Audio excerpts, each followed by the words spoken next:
and gigs. Oh, Be careful what you do in this world. Because you see sometimes in life, it'll come back and bite you in your ass. And that is what's happened to them. You call them up to the front row, you know. No, they deserve everything they're getting right now. And it's funny you mentioned them.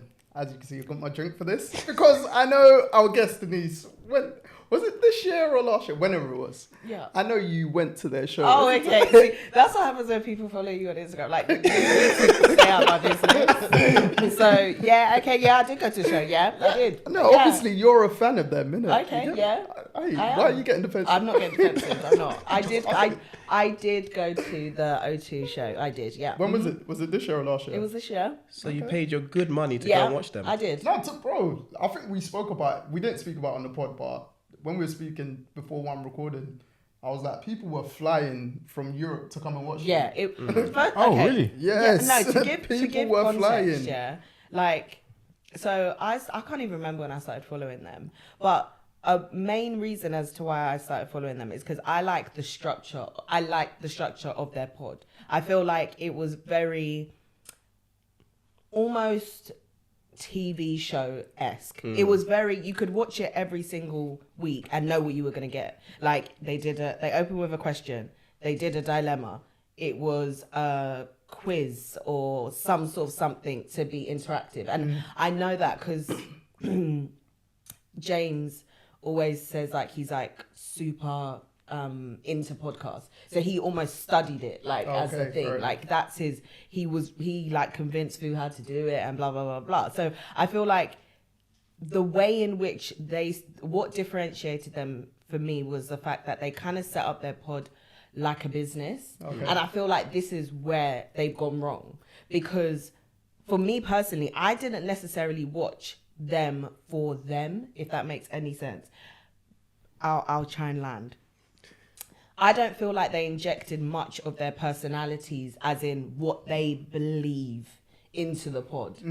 Because it was so structured. It was like, there's a question of the week, and then they do these exaggerated, like, oh, if I that was me, and if I was, and it's not really if James or if Fu had. It was like these exaggerated examples. Yeah. So Cool. characters. I'm not surprised at this outrage.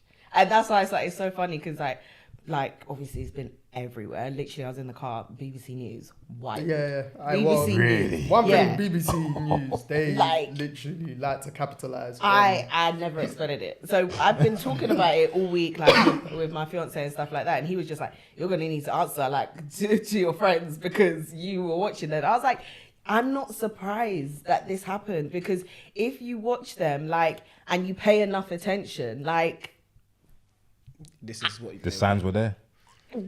I mean, glaring, like, and obviously all these like older clips. Like, I wasn't following them. Some of these clips that are coming where the production is like obviously when they first started. I never watched them then. I watched them when they like had put their structure together and stuff like this.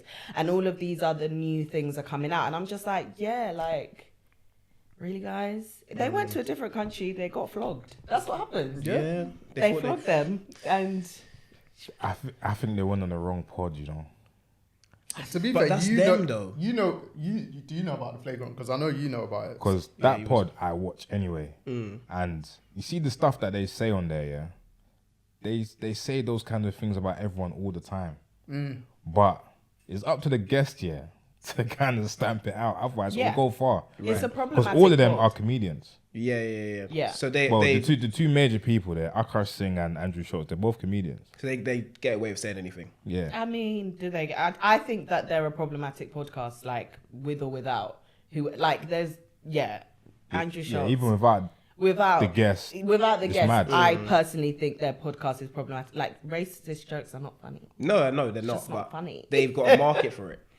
Yeah, I mean, That's their main source, like that's their source of income, like that. Yeah. The way that's their thing. I think I saw a clip the other day from the artist Russ, the American one, and I think he was on it. He was on it. And then he said something about like how white people capitalize on like black trauma, and saw stuff like that. And but obviously it was just a clip, so I didn't see like the full outcome of it. And I think with shits and gigs, like, it's just what I find interesting is that when Andrew Schultz came to basically laugh at them, I was just like, this is getting crazy. Like, you've gone there, what's happened has happened, you've been embarrassed, you've apologized, and now the man has come back to say, were you really that? It's like, this is not stopping. I fully got his comeback. Yeah, because of course. Because they tried to throw him under the bus. Said that we said skip loads of times. Or when they were like, let's move on. Like, because they basically, I think James put the onus on Andrew Schultz by at the beginning saying, like, it was a racist comment, blah, blah, blah, all that jazz. So obviously, if I'm Andrew Schultz, if that's the first thing I'm hearing, bro, I'm ready to fire back. You get me? And I get what you mean. Like, especially if you're a comedian. Yes. And he'll fire back quick because he's got his platform. Yeah, bro. Yeah, he's got the most followers. Like, from when he said, the editors or producers asked for this to be cut out, blah, blah, blah, but didn't ask for anything about black women to be cut out. You already know. You already know what it is. I was like, boy, bring more fuel to the fire. Yeah, that was the smoking gun. They should have never released an apology video. They had to though. So? No, because it wasn't genuine. It wasn't genuine. It was not a genuine apology. I just feel like I would have preferred if they just were like, look, we were pussies, innit? We laughed. That's my thing. Like because my thing is, let's be real, right?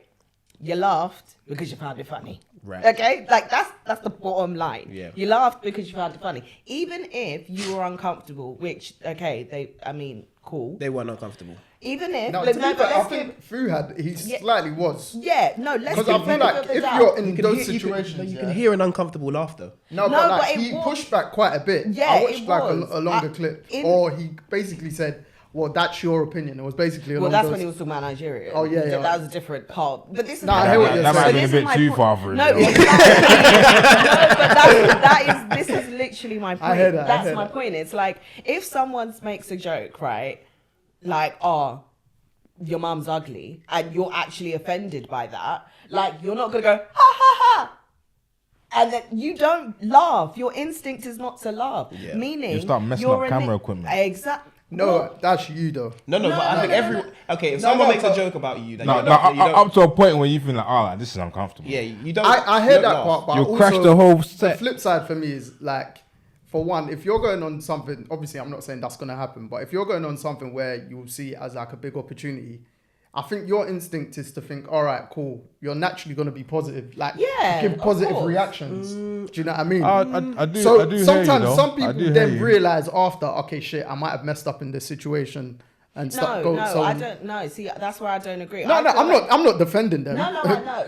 Get that before they take your man away. They don't want none of you lot to have money anyway. I've got 4 sisters and I love them. All right. No. But like, I get being uncomfortable in a situation, but your immediate reaction shows how you feel, right? Like, so if it's a joke that is too far for you, even if the initial thing is to laugh, because even let's take in that same clip when he like called him like double slaved or whatever, his first reaction, he didn't laugh. He went, he threw his arms back, covered his face and went, fuck.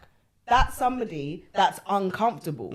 But when it was the black woman joke, you lifted, laughed, and you didn't come back and be like, actually, nah, you're because even if you could have, they could have easily laughed and been like, nah, you're actually boying it. Like, without throwing cameras, they didn't need to be rude. Like, they're smart. Like, they've both been to uni. They've got a great podcast that is now doing O2. Yeah. They are doing smart American people. Tour, bro. They did more in America than they did here. They are smart men. So they could have easily got themselves out of that situation and laughed. If they laughed as a fright or flight, that they said, if that was your initial reaction, you should have thought, I'm bringing this back ASAP because the money was falling out of their hands. They didn't want to get themselves out of that situation. And that's the point. They were happy with what was said. And that's the point. That's the bottom line. And that's why I feel like their apologies... It's a shame. Their apologies... Damn bloody shame. No, their apologies should have just been like, do you know what? Like, we were pussies.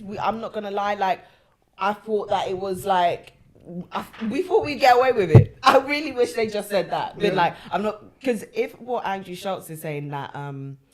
there was other stuff that they wanted to take out and did take out, etc.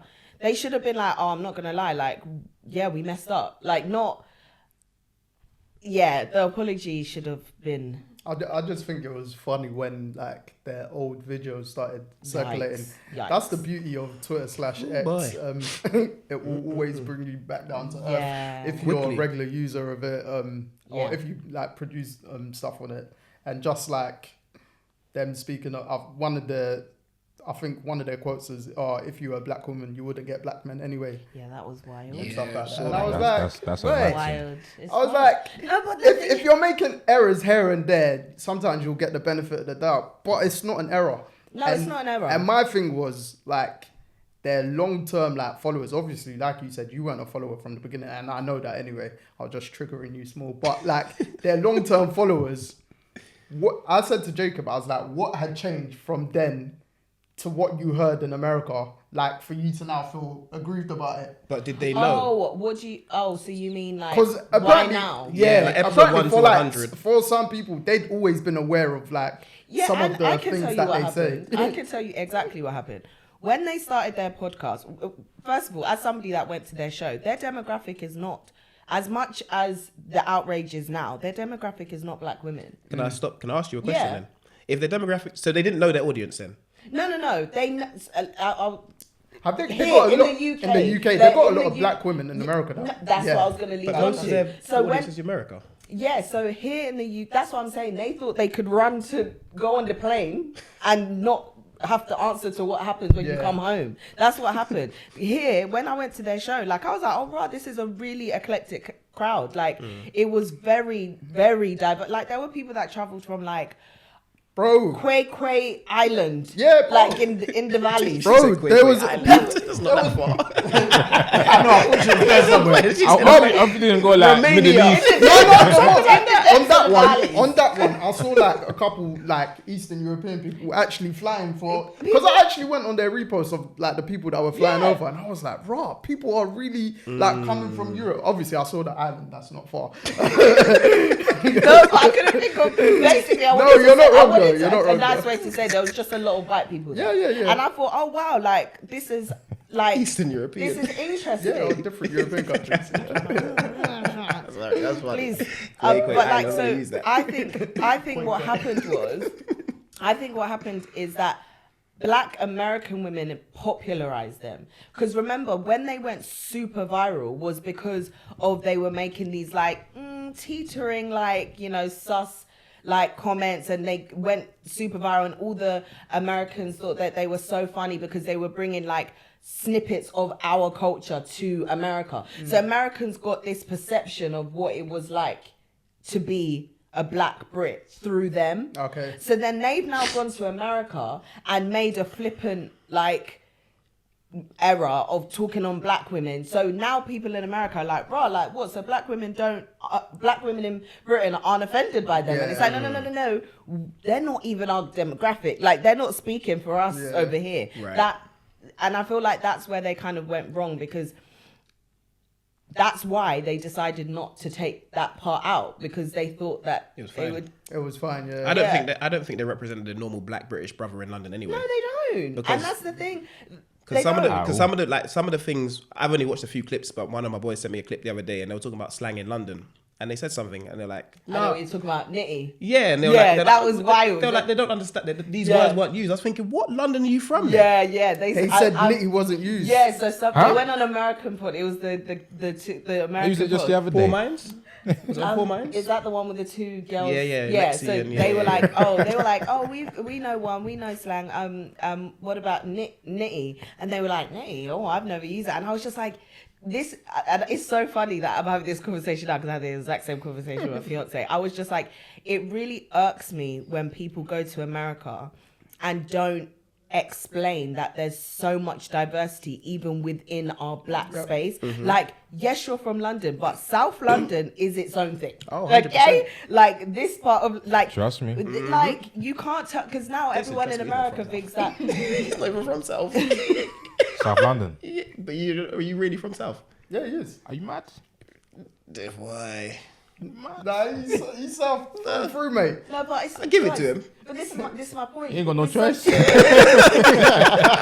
we're so different. Like but I feel like you have to give us that context because we do that with Americans. We understand that the people from Atlanta aren't the same as the green juice drinkers in LA. So because we're obviously a smaller island, when a big podcast like ShxtsNGigs goes to America, everyone's like, oh, this is Britain, and they watch Top Boy and it's like, oh, this is London experience. It's like, no, it's not. And I feel like they had a responsibility to be like, oh, well, we're from this part of London, and do you get what I'm saying? I don't know. Maybe I'm asking too much of them. Well, Hertfordshire. They sound like I'm being probably stereotyping right now. No, so James is from like Luton. Yeah, see, them man not from London. You don't even claim it. No, and then I think Luton is not London. No, Luton's not from London, obviously, but I think from the airport. London Airport. Yeah, I don't know. I think I'm sure the Hertfordshire based. Hertfordshire. But I think Fuhad grew up in like somewhere in London. Like he's also like lived in Nigeria. He's had more of like a diverse experience. Yeah. But I just feel like, yeah, I don't know, man. It's sad. It's a sad situation. Boy. I had to unsubscribe. It's sad. Do you know what's bad, Jen? This week or this last week, I've clicked on their stuff this last week more than I ever have in my whole life, or come across their stuff. Just to see the comments like on Twitter, because like there'll be, I think that there was like 2 days on Twitter, for instance, they didn't post anything, and I think they posted something today. And then it must be stressful though. And I'm like, but you brought it up on yourself. I'm just saying. Must be so hot right now. Like, do you know that type of like pins and needles? How do you carry on? You brought it upon yourself. If you choose to do this, expect what happens. Do you know what's funny with you saying like how Americans might feel how the black community here is represented? Ryan Clark was speaking about it on The Pivot. Yep. And then obviously, he was speaking about like he had a good 5-minute segment. Oh, is he the ex-NFL player? Yes, yeah. And he's got yeah. And like, crazy. Crazy. He was just basically paraphrasing, like speaking about black women's culture in America, etc. All that jazz. And I was so close to going in the comments saying, bro, those guys do not represent the mandem on ends. Simple. And usually, it's only recently I started commenting on people's posts on Instagram. I rarely do, but that one I was very, not triggered, but I was like, bro, like the reason why Ryan Clark is accurately talking like or defending black women this way is because of how they've allowed us to be represented. If that makes sense. And I'm that's like, what's bro, frustrating. they're far from a represent. I don't know man like that when I was growing up. No offense to them. I still don't know man like that. No, but do you know what it is? I think by default, as we've gotten older, you met. But they're putting those are the code switches. Yeah, so they're not really. Everybody has code switches. I'm sure. No, I know, but those guys aren't code switchers. They are like that. Yes, exactly. I'm talking about because that's what I was just about to say. If you look at the reason why that was able to happen, right, is because their team does not look like me.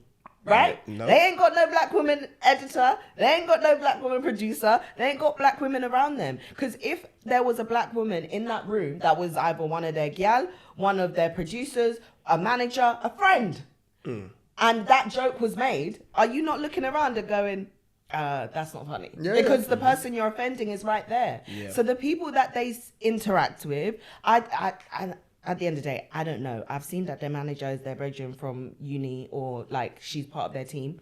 A white woman. Absolutely fine. That's how you've grown up. So that's why you weren't offended. That's why you laughed. So say that in the apology. Just be like, do you know what? We were massively ignorant. Like, don't say, oh, we should have protected you, because you don't actually even really know what that means to protect. Because what are you protecting? Like, because if you want to uplift the black community, it's not just simply us being your audience and giving you your clicks and saying yes and calling you daddy and all of that. It's, okay, are you employing us? No. Yeah, no, sure. So... yeah, they're not showing any type of protection. Yeah, I don't know. I just think it's a mad situation. I hope they learn. I mean, I say that, but I don't believe that anything's going to change, to be honest, unfortunately. Because we see it time and time again. Jesus. And yeah, I mean, it is what it is. If they do learn from it, they do. If they don't, that's their business. They've lost their core audience. That's how they've lost their core audience. They haven't. Do you not think their core I audience don't is think- Not hair anyway. so you don't think the majority, like, look how many millions of listeners they have. In That's what I'm America, saying, not here. yeah, not here. I feel like overall they can dance again. Like even now, I'm pretty sure if we go in the comments, like I even saw some black women in the comments being like, "Oh no, guys, like don't cancel us. They're our daddies. Yeah, they didn't mean it." And I'm like, "Oh my god!" Like literally, I saw like one of them was like, "Oh, they didn't mean it. Oh, the people that were here from the beginning, no, they didn't mean it." It's like, "Oh, sis, like please wake up." But that's why I know it's so divided. They haven't lost. They haven't. They will She said dance they are again, daddies. and it's fine. Like, genuinely, if we go in the comments right now, there's people there that are gonna be like, yeah, and it's fine. Sure. So it's okay. To be fair, you're always gonna get like people like that, Exactly. regardless of the situation. Exactly. So the people that are awake, and the people that are not stay asleep, and that's Boy. fine. So that's you done. Yeah, the shits I and mean, Finito.